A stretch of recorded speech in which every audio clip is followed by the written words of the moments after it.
رمضان صرف ایک مہینہ نہیں بلکہ یہ اللہ کی طرف سے اپنے بندوں کے لیے خاص انعام ہے جو ہمیں اپنی زندگی بدلنے کا موقع دیتا ہے۔ یہ ماہ مقدس ہمیں صبر، شکر، عبادت اور خود احتسابی کا موقع فراہم کرتا ہے۔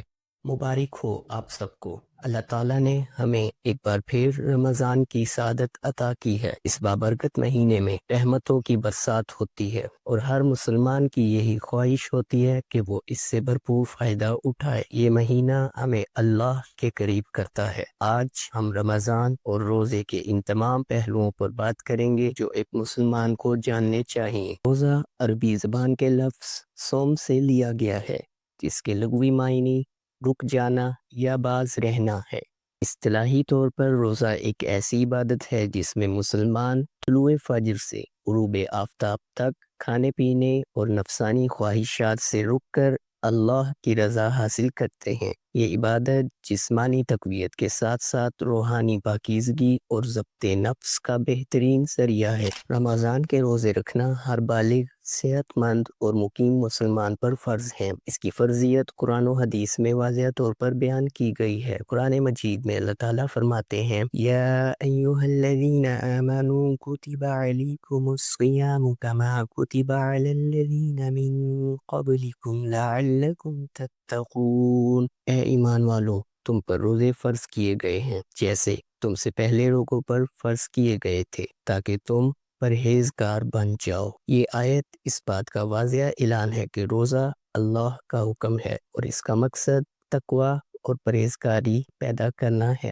اسی طرح حدیث نبوی میں ارشاد ہے جس نے ایمان اور ثواب کی نیت سے رمضان کے روزے رکھے اس کے تمام گزشتہ گناہ معاف کر دیے جاتے ہیں۔ اسلام سے پہلے بھی روزہ مختلف اقوام اور مذاہب میں عبادت کا ایک حصہ رہا ہے۔ حضرت موسیٰ علیہ السلام کی شریعت میں روزہ کفارے اور عبادت کے طور پر رکھا جاتا تھا۔ حضرت عیسیٰ علیہ السلام کی امت روزے کا اہتمام کرتی تھی اور مختلف مواقع پر طویل روزے رکھے جاتے تھے۔ دیگر مذاہب جیسے ہندو مت اور بدھ مت میں بھی روزے کا ایک مخصوص تصور پایا جاتا ہے جو روحانی پاکیزگی کے لیے رکھا جاتا ہے۔ یہ اس بات کی دلیل ہے کہ روزہ اللہ کی طرف سے ہر امت پر کسی نہ کسی صورت میں فرض کیا گیا تھا۔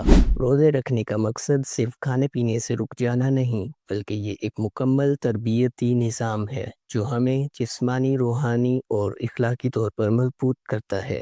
روزہ ہمیں اللہ کے قریب کرتا ہے اور گناہوں سے بچنے کی طاقت دیتا ہے۔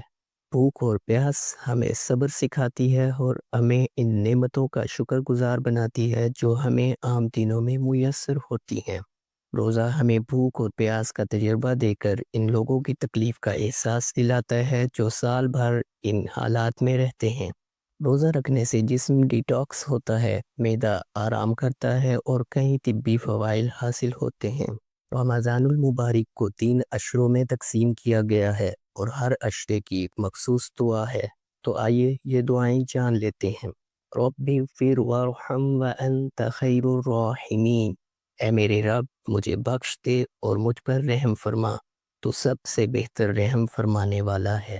استغفر اللہ ربی من کل ذنب واتوب الیہ، میں اپنے رب سے ہر گناہ کی معافی مانگتا ہوں اور اس کی طرف رجوع کرتا ہوں۔